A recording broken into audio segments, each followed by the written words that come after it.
സത്യം മുഖത്ത് വന്നടിക്കുമ്പോൾ അതിനു നേരെ കണ്ണടച്ച് ഇരുട്ടാക്കാൻ ശ്രമിക്കുന്ന പ്രതിപക്ഷ നേതാവ് മനസ്സിലാക്കേണ്ടത്, പ്രതിപക്ഷ നേതാവും പ്രതിപക്ഷവും കണ്ണടച്ചാൽ അവർക്ക് മാത്രമാണ് ഇരുട്ടാവുക, ഈ ലോകത്തിനാകെ ഇരുട്ടാവില്ല എന്നതാണ്.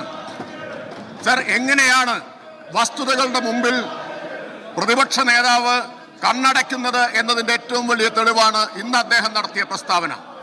ഇന്ന് അദ്ദേഹത്തിന് ആ പ്രസ്താവന നടത്താനുള്ള ചങ്കൂറ്റം ഉണ്ടാവണമെങ്കിൽ എത്രമാത്രം അവാസ്തവം പറയാനുള്ള ധൈര്യം അദ്ദേഹത്തിനുണ്ടെന്നാണ് ഇത് കാണിക്കുന്നത്. സർ, ഇന്നലെയാണ് ഹൈക്കോടതിയുടെ വിധി വന്നത്. ശ്രീനിവാസൻ അടുത്ത കാലത്താണല്ലോ മരിച്ചുപോയത്. മലയാളികളെ ഏറെ ചിരിപ്പിച്ച നടനും സംവിധായകനുമാണ് ശ്രീനിവാസൻ. സർ, അദ്ദേഹത്തിന്റെ വളരെ പ്രസിദ്ധമായ സിനിമ വടക്കുനോക്കി യന്ത്രം എന്ന സിനിമയിൽ ഒരു രംഗമുണ്ട്. അപകടം പറ്റിയിട്ട് ആള് കിടക്കുമ്പോൾ അവിടെ പോയിട്ട് ഉചിതമല്ലാത്ത അഭിപ്രായ പ്രകടനം നടത്തിയ ആളെ മാമുക്കോയ അകത്തേക്ക് വിളിച്ചു കൊണ്ടുപോയി മുഖമടച്ചൊന്ന് കൊടുത്ത് പറയുന്നുണ്ട്, ഇമാതിരി സമയത്തല്ല ഇതുപോലുള്ള വർത്താനം പറയേണ്ടത് എന്ന്. ഇന്നലെ പ്രതിപക്ഷ നേതാവിനോടും BJPയുടെ സംസ്ഥാന പ്രസിഡന്റിനോടും ഹൈക്കോടതിയുടെ ദേവസ്വം ഡിവിഷൻ ബെഞ്ച് പറഞ്ഞത്, യഥാർത്ഥത്തിൽ ചെയ്തത് അതാണ്. ഒരു അന്വേഷണം കുറ്റമറ്റ നിലയിൽ ഇവിടെ നടക്കുകയാണ്. ഹൈക്കോടതി പറഞ്ഞു, SITയിൽ പൂർണ്ണ തൃപ്തി. നിസ്സാര വിഷയങ്ങൾ ഉന്നയിച്ച് CBI അന്വേഷണം ആവശ്യപ്പെടുന്നത് നല്ല പ്രവണതയല്ല. ആരോടാണ് പറയുന്നത്? ഈ പ്രതിപക്ഷ നേതാവിനോടും പ്രതിപക്ഷ നേതാവിന്റെ കൂട്ടാളിയായ ഉറ്റമിത്രമായ BJPയുടെ സംസ്ഥാന പ്രസിഡന്റിനോടും CBI അന്വേഷണം ആവശ്യപ്പെട്ട് ഹൈക്കോടതിയിൽ പോയ വിശ്വ ഹിന്ദു പരിഷത്തിനോടുമെല്ലാമാണ്. അവരൊക്കെയാണ് ഇപ്പോൾ പ്രതിപക്ഷ നേതാവിന്റെ കൂട്ടാളികൾ. BJP, വിശ്വ ഹിന്ദു പരിഷത്ത്, അവരോടാണ് ഹൈക്കോടതിയുടെ ഡിവിഷൻ ബെഞ്ച് പറഞ്ഞത്, ദേവസ്വം ബെഞ്ച് പറഞ്ഞത്, നിസ്സാര വിഷയങ്ങൾ ഉന്നയിച്ച് അന്വേഷണം ആവശ്യപ്പെടുന്നത് നല്ല പ്രവണതയല്ല എന്ന്. സ്വാഭാവിക ജാമ്യം ലഭിച്ചതുകൊണ്ട് ഒരു പ്രതിയും രക്ഷപ്പെടില്ല. ആരാ പറയുന്നത്? ദേവസ്വം ബെഞ്ചാണ്. ഈ കേസിന്റെ മുഴുവൻ മോണിറ്ററിംഗ് നടത്തുന്ന, അന്വേഷണം മുഴുവൻ മോണിറ്റർ ചെയ്യുന്ന ദേവസ്വം ബെഞ്ച്. ആ ദേവസ്വം ബെഞ്ചിനും മുകളിലാണ് പ്രതിപക്ഷ നേതാവ് എന്നാണ് അദ്ദേഹം ധരിക്കുന്നത്. അതാണ് അദ്ദേഹം ധരിക്കുന്നത്. സർ, കോടതി മറ്റൊരു കാര്യം കൂടി പറഞ്ഞു. ധൃതി പിടിച്ച് കുറ്റപത്രം സമർപ്പിച്ചാൽ വിചാരണയിൽ തന്നെ പ്രതികൾ രക്ഷപ്പെട്ടു പോകും. വളരെ പ്രധാനപ്പെട്ട നിരീക്ഷണമാണ്. ഇതൊരു കുത്തുകേസല്ല, ഇതൊരു സാധാരണ കേസല്ല. ധൃതി പിടിച്ച് അവധാനതയില്ലാതെ കുറ്റപത്രം സമർപ്പിച്ചാൽ പ്രതികൾ രക്ഷപ്പെട്ടു പോകും. അതാണ് സാർ പ്രതിപക്ഷ നേതാവിന്റെയും പ്രതിപക്ഷത്തിന്റെയും ആവശ്യം. യഥാർത്ഥ പ്രതികൾ രക്ഷപ്പെട്ടു പോകണമെന്നതാണ് അവരുടെ ആവശ്യം.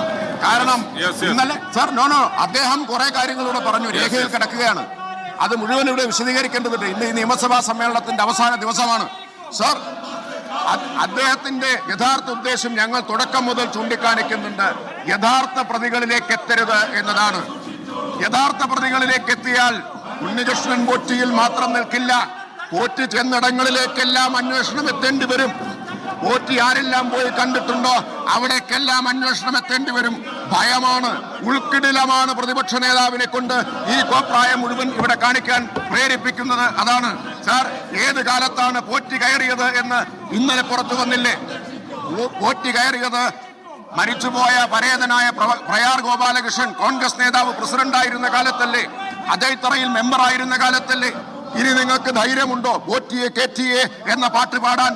പോറ്റിയെ കേറ്റിയ ആളുകൾ പരലോകത്തും ഇഹലോകത്തുമായിട്ടുള്ളവരെല്ലാം കോൺഗ്രസ്സുകാരാണ് എന്ന് ഇന്ന് വസ്തുതകൾ സഹിതം പുറത്തു വന്നില്ലേ? ഇത് പറയേണ്ടി വന്നത് വിഷമമുണ്ട്. പരലോകത്തും ഇഹലോകത്തുമുള്ളവർ, പോറ്റിയെ കേറ്റിയവർ കോൺഗ്രസ്സുകാരാണ്. എന്നിട്ട് ഇവിടെ വന്നിട്ട് ഈ നാടകം കളിക്കുകയാണ്. ഞാൻ അവസാനിപ്പിക്കുകയാണ് സാർ. ഈ നിയമസഭാ സമ്മേളനത്തിന്റെ അവസാന ദിവസമാണ്, ഈ ഒന്നാം പാദത്തിന്റെ അവസാന ദിവസമാണിന്ന്. ഈ പ്രതിപക്ഷത്തിന് വിഷയദാരിദ്ര്യമാണ് എന്ന് ഞങ്ങൾ പറഞ്ഞത് അക്ഷരം പ്രതി ശരിവെച്ചിരിക്കുകയാണ്. അക്ഷരം പ്രതി ശരിവെച്ചിരിക്കുന്നതാണ് ഈ സംഭവവികാസങ്ങളെല്ലാം. ഈ കഴിഞ്ഞ 5 കൊല്ലത്തിനിടയിൽ സാർ, പ്രധാനപ്പെട്ട കാര്യം, പ്രതിപക്ഷത്തിന് ഒരിക്കൽ പോലും ഒരു അവിശ്വാസ പ്രമേയം ഈ സർക്കാരിനെതിരായി കൊണ്ടുവരാൻ കഴിഞ്ഞില്ല എന്നോർക്കണം. അപ്പൊ പ്രതിപക്ഷത്തിന് പോലും അവിശ്വസിക്കാൻ കഴിയാത്ത ഒരു ഗവൺമെന്റാണ് ഈ ഗവൺമെന്റ്. നിയമസഭയുടെ ചരിത്രത്തിലുണ്ടായിട്ടുണ്ടോ സാർ ഒരു അവിശ്വാസ പ്രമേയം പോലും കൊണ്ടുവരാൻ കഴിയാത്ത ഒരു പ്രതിപക്ഷം ഉണ്ടായിട്ടുണ്ടോ? ഒരു മന്ത്രിക്കെതിരെ ഇതാ നിയമസഭ അതിന്റെ അവസാന സമ്മേളനത്തിലേക്ക് കടക്കുമ്പോൾ പോലും ഇന്നേ വരെ ഒരു മന്ത്രിക്കെതിരെയും എഴുതി കൊടുത്തൊരു ആരോപണം പോലും ഉന്നയിക്കാൻ അവർക്ക് കഴിഞ്ഞിട്ടില്ല. ആ പ്രതിപക്ഷം, നിരാശരായ പ്രതിപക്ഷം, നിരായുധരായ പ്രതിപക്ഷം, ആ പ്രതിപക്ഷത്തിന്റെ നാടകമാണ് കാണുന്നത്. ഞാൻ അവസാനിപ്പിക്കുന്നു, ഒറ്റ കാര്യം കൂടി സാർ അവസാനിപ്പിക്കുന്നു. അല്പം കഴിഞ്ഞാൽ ഈ പ്രതിപക്ഷം സഭ വിട്ടോടുന്നത് നമുക്ക് കാണാം. പ്രതിപക്ഷ നേതാവ് സാഹിത്യം വായിക്കുന്ന ആളാണല്ലോ. VK-ന്റെ പ്രസിദ്ധമായ കഥയുണ്ട്, ഫുട്ബോൾ. VK-ന്റെ നാട്ടിലെ ടീമിനെ വെല്ലുവിളിച്ച് പാലപ്പുറം ടോർപിഡോസ് കളിക്കാൻ വരികയാണ്. വലിയ വീരവാദങ്ങളുമായിട്ടാണ് വരുന്നത്. സാർ, അവസാനം സ്വന്തം പോസ്റ്റിൽ ഗോളുകൾ വന്ന് നിറഞ്ഞപ്പോ ആ പാലപ്പുറം ടോർപിഡോസിന്റെ ക്യാപ്റ്റനും മാനേജരും VKN പറയുന്നു, ഭാരതപ്പുഴയും കടന്ന് റെയിൽവേ ട്രാക്കും കടന്ന് പാടവും കടന്ന് ഓടി എന്നാണ് പറയുന്നത്. അതുപോലെ ഈ കേരളത്തെ ടോർപിഡോ ചെയ്യുന്ന ക്യാപ്റ്റൻ ബഹുമാനപ്പെട്ട പ്രതിപക്ഷ നേതാവും അദ്ദേഹത്തിന്റെ ഒരു മാനേജർ ഉണ്ടല്ലോ, വാടകയ്ക്കെടുത്ത ഗീബൽസ്, ഈ നുണകൾ മുഴുവൻ പ്രചരിപ്പിക്കാൻ എഴുതി കൊടുക്കുന്ന ആ മാനേജറും കൂടി ഓടുന്ന ദൃശ്യം നമുക്ക് അല്പം കഴിഞ്ഞാൽ കാണാം സാർ. അല്പം കഴിഞ്ഞാൽ സഭ വിട്ടോടിപ്പോകുന്ന ദൃശ്യം കാണാം. Order please please please please. ബഹുമാനപ്പെട്ട പ്രതിപക്ഷങ്ങൾ ചെയറിലിരിക്കണം. ഇവിടെ ചില പ്രതിപക്ഷ അംഗങ്ങൾ ചെയറിന്റെ സമീപത്ത് വന്ന് പറഞ്ഞത് ചെയർ കള്ളം പറയുന്നു എന്നുള്ളതാണ്. തന്റെ വാദം ജയിക്കാൻ വേണ്ടി, ഡോമിനേറ്റ് ചെയ്യാൻ വേണ്ടി കള്ളം പറഞ്ഞ് രാഷ്ട്രീയ പ്രവർത്തനം നടത്തിയ ആളല്ല ചെയർ. അതുകൊണ്ട് ഇത്തരം വാദമുഖങ്ങൾ നിരത്തുന്നത് ശരിയല്ല. എന്റെ വായിൽ കൈയിട്ട് ആളെ പേര് പറയിക്കണ്ട. ഏതായാലും രാഷ്ട്രീയത്തിൽ പൊളിറ്റിക്കൽ ജെന്റിൽനെസ് എല്ലാ കാലത്തും കാണിച്ച ഒരാളാണ് ചെയർ എന്നുള്ളതുകൊണ്ട് ആ ഭാഗം ഞാൻ പരാമർശിക്കാൻ ഉദ്ദേശിക്കുന്നില്ല. ബഹുമാനപ്പെട്ട പ്രതിപക്ഷ അംഗങ്ങൾ പ്ലീസ് ഒന്ന് ചെയറിൽ പോയിരിക്കണം. സുഖകരമായ നടത്തിപ്പിന് ചെയറുമായി സഹകരിക്കണം. നിങ്ങൾ ഉന്നയിക്കുന്ന വാദമുഖങ്ങൾ ചെയർ പറഞ്ഞു നമുക്ക് സഭയിൽ ചർച്ച ചെയ്യാം. ശബരിമലയിലെ സ്വർണ്ണക്കൊള്ളയാണെങ്കിൽ ചർച്ച ചെയ്യാമെന്ന് പറഞ്ഞു. ഗവൺമെന്റ് ചർച്ചയ്ക്ക് തയ്യാറുമാണ്. നിങ്ങൾ ആ ഭാഗം അംഗീകരിക്കുന്നില്ല.